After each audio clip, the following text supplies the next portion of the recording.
बनावट शालार्थ ID प्रकरणातील तक्रारदार डॉक्टर पंकज साळुंखेंच्या निकटवर्तीयांवर प्राणघातक हल्ला।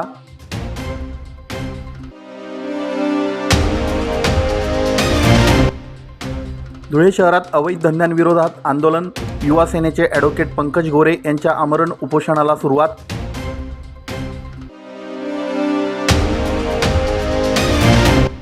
अंबिशन किड्स स्कूलमध्ये रक्षाबंधनाचा उत्साह। चिमुकल्या हातांनी बांधली राखी, जपला नात्यांचा गोडवा।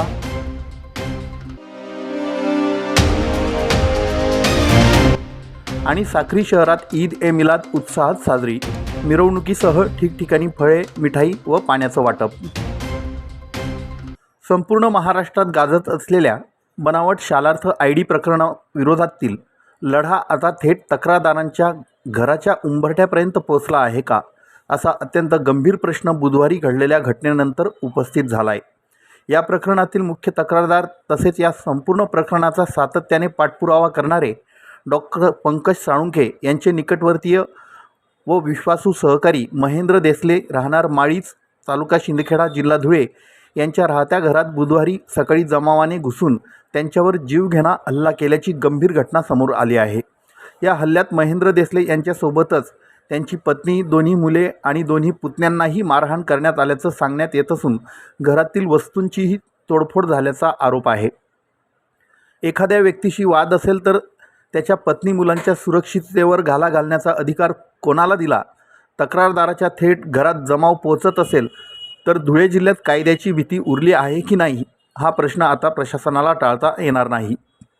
महेंद्र देसले यांनी बनावट शालार्थ ID तसेच कथित बोगस मान्यतांसंदर्भात यापूर्वी विविध तक्रारी केल्या आहेत। त्यांच्या तक्रारीच्या अनुषंगाने काही शिक्षकांच्या वेतनासंदर्भात कारवाई झाल्याचं सांगण्यात येत आहे। त्यामुळे या तक्रारींचा राग मनात धरून हा हल्ला करण्यात आला का? तक्रारी मागे घेण्यासाठी किंवा शालार्थ प्रकरणातील पाठपुरावा थांबविण्यासाठी दहशत निर्माण करण्याचा हा प्रयत्न होता का? या दिशेनेही पोलिसांनी कसून तपास करणं अत्यावश्यक आहे। महेंद्र देसले यांनी या हल्ल्यामागे लोटन देविदास देसले याचा हात असल्याचा गंभीर आरोप केला आहे। LD देसले हे भाजपाशी संबंधित कार्यकर्ते असल्याचं सांगितलं जात असून शालार्थ प्रकरणाच्या पार्श्वभूमीवर त्यांच्याबाबत महेंद्र देसले यांनी केलेल्या आरोपांचीही स्वतंत्र आणि निष्पक्ष चौकशी होणं आवश्यक आहे। धुळे जिल्ह्याचे पालकमंत्री जयकुमार रावल यांच्या मतदारसंघाच्या परिसरात अशा स्वरूपाची घटना घडत असेल आणि आरोपांच्या केंद्रस्थानी भाजपाचे संबंधित व्यक्तीचे नाव घेतले जात असेल तर पालकमंत्र्यांनीही या प्रकरणाकडे गांभीर्याने लक्ष देणं आवश्यक आहे। घटनेसंदर्भात समोर आलेल्या व्हिडिओमध्ये घराच्या परिसरात जमाव, आरडाओरड, बाचाबाची आणि झटापटीची दृश्य दिसत असल्याचं दिसून येतंय। त्यामुळे पोलिसांनी उपलब्ध video shooting, mobile location, call रेकॉर्डसह कायदेशीररित्या उपलब्ध डिजिटल व इतर पुराव्यांची तपासणी करून या घटनेची संपूर्ण साखळी उघड करावी। या घटनेतील आणखी गंभीर बाब म्हणजे डॉक्टर पंकज साळुंखे यांनी अवघ्या काही दिवसांपूर्वी पत्रकार परिषद घेऊन स्वतःच्या तसेच आपल्या सहकाऱ्यांच्या जीविताला धोका असल्याची भीती व्यक्त केली होती आणि त्यानंतर त्यांच्या अत्यंत निकटवर्तीय सहकाऱ्याच्या घरात घुसून कुटुंबियांसह हल्ला झाल्याचं समोर येणं ही बाब अत्यंत गंभीर आहे। बनावट शाला ID प्रकरणातील सत्य बाहेर आणण्यासाठी सुरू असलेला लढा कोणत्याही दबावाने, दहशतीने किंवा हल्ल्याने थांबणार नाही। उलट अशा प्रत्येक घटनेची कायदेशीर चौकशी आणि जबाबदारी निश्चित करण्यासाठी आम्ही अधिक ठामपणे पाठपुरावा करू, असं महेंद्र देसले आणि डॉक्टर पंकज साळुंखे यांनी सांगितलं।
आयले का भाऊसोन आयले का आयले का आयले का आयले का आयले का आयले का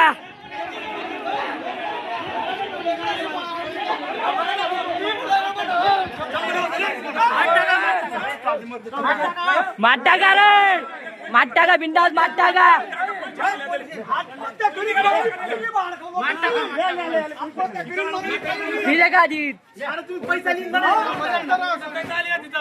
माडिसला आहे.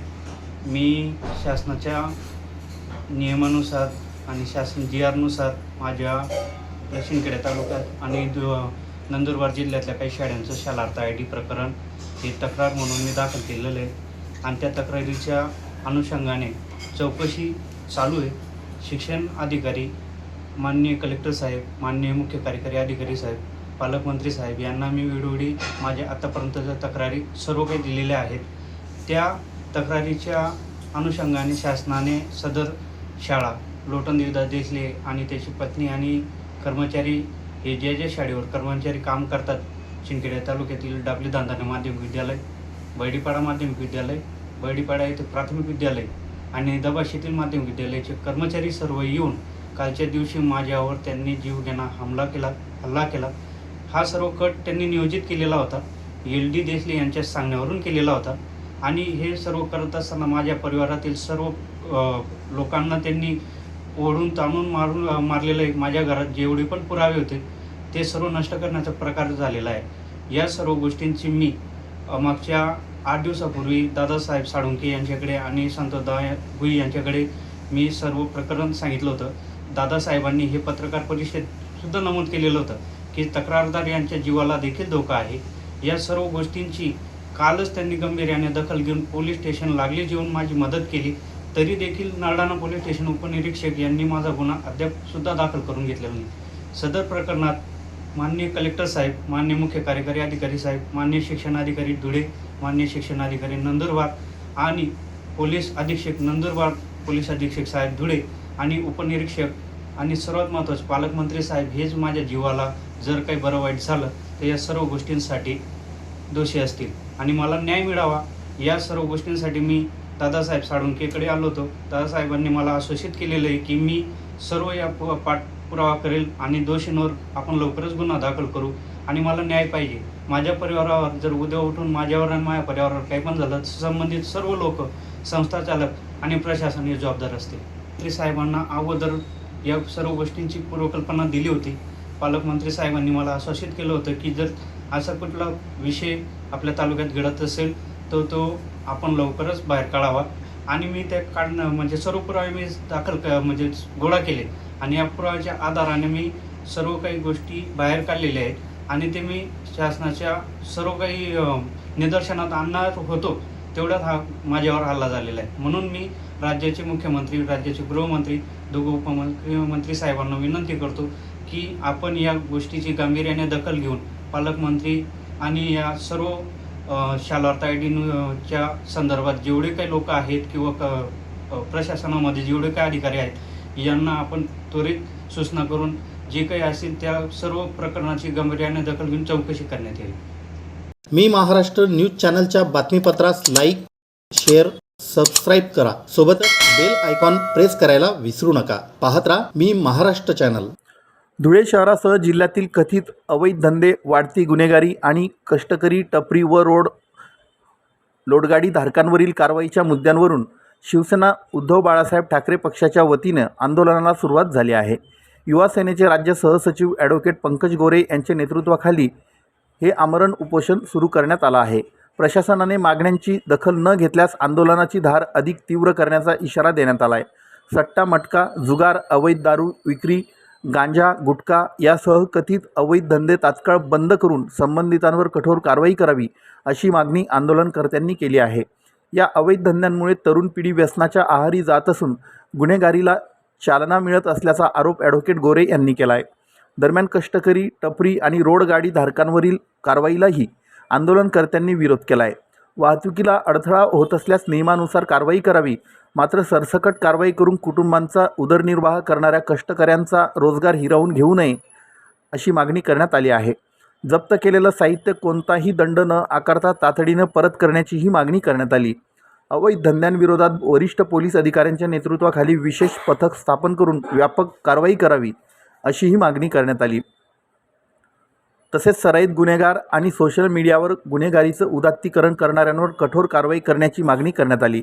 निषेध आंदोलन, जनजागृती आणि पथनाट्याच्या माध्यमातून प्रशासनाचं लक्ष वेधण्यात येत असून मागण्यांवर ठोस कारवाई न झाल्यास ॲडव्होकेट पंकज गोरे हे आपल्या उपोषणाची धार अधिक तीव्र करण्यात येईल असा इशारा देण्यात आला आहे.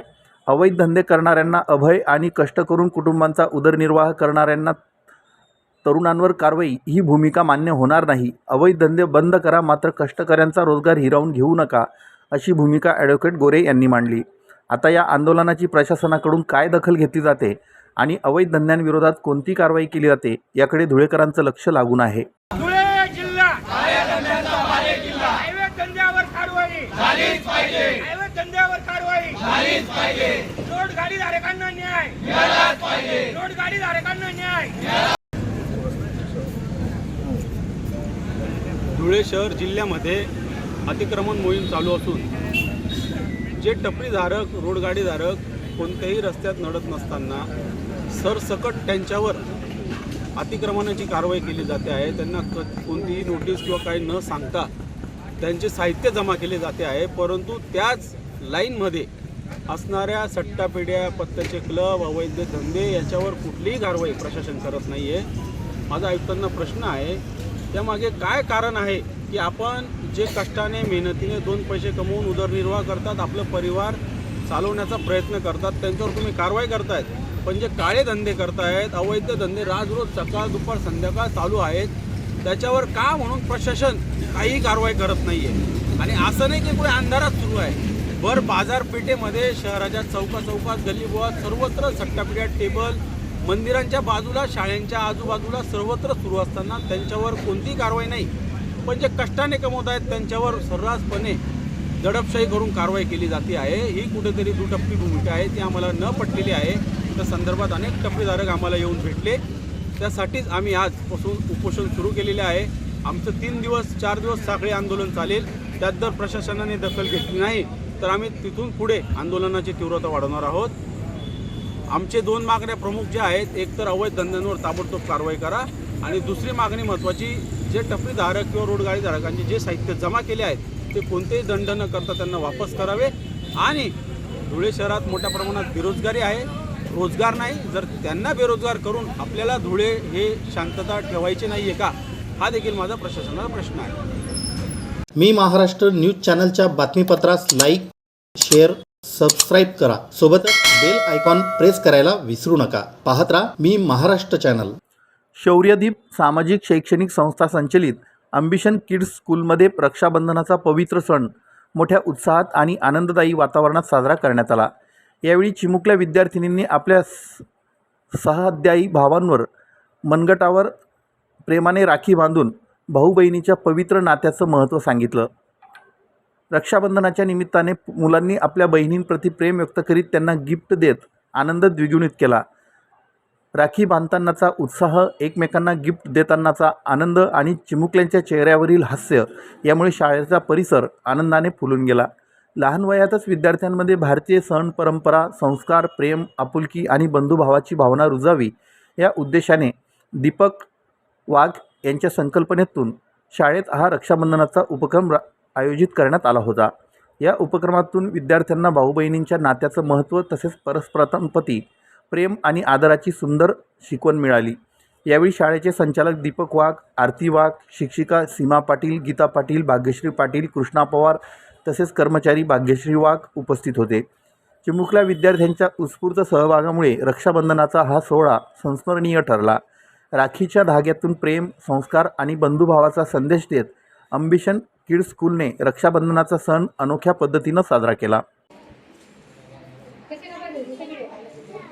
बंधन बोलायचं.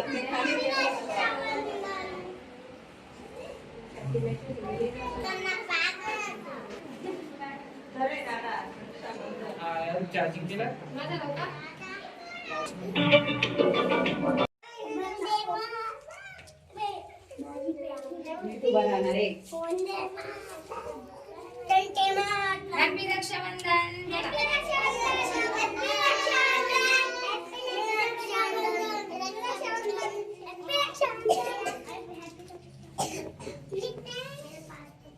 मी महाराष्ट्र न्यूज चॅनलच्या बातमीपत्रास लाईक, शेअर, सबस्क्राईब करा. सोबतच बेल आयकॉन प्रेस करायला विसरू नका. पाहत राहा मी महाराष्ट्र चॅनल.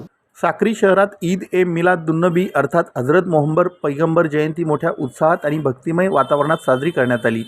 यानिमित्त सकाळी 8:30 वाजता नूरानी सुन्नी जामा मशीद येथून भव्य मिरवणुकीला सुरुवात करण्यात आली. मिरवणुकीदरम्यान मुस्लिम बांधवांकडून हजरत मोहम्मद पैगंबर यांच्या नावाचा जयघोष करण्यात येत होता.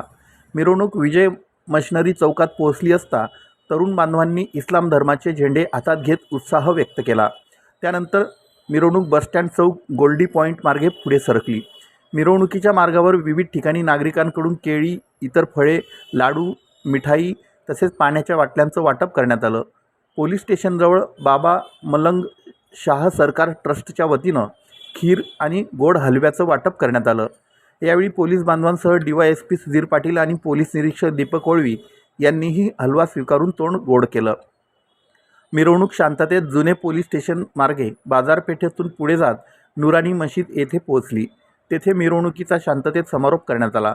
यावेळी हाजी मौलाना, मुस्लिम समाजातील ज्येष्ठ नागरिक, तरुण बांधव तसेच मुस्लिम समाजबांधव मोठ्या संख्येनं उपस्थित होते. संपूर्ण मिरवणुकीदरम्यान उत्साहपूर्ण मात्र शांततामय वातावरण पाहायला मिळालं. पोलिसांनी यावेळी चोख पोलीस बंदोबस्त ठेवला होता. मी महाराष्ट्र बातम्यांसाठी संजय सूर्यवंशी, साक्री.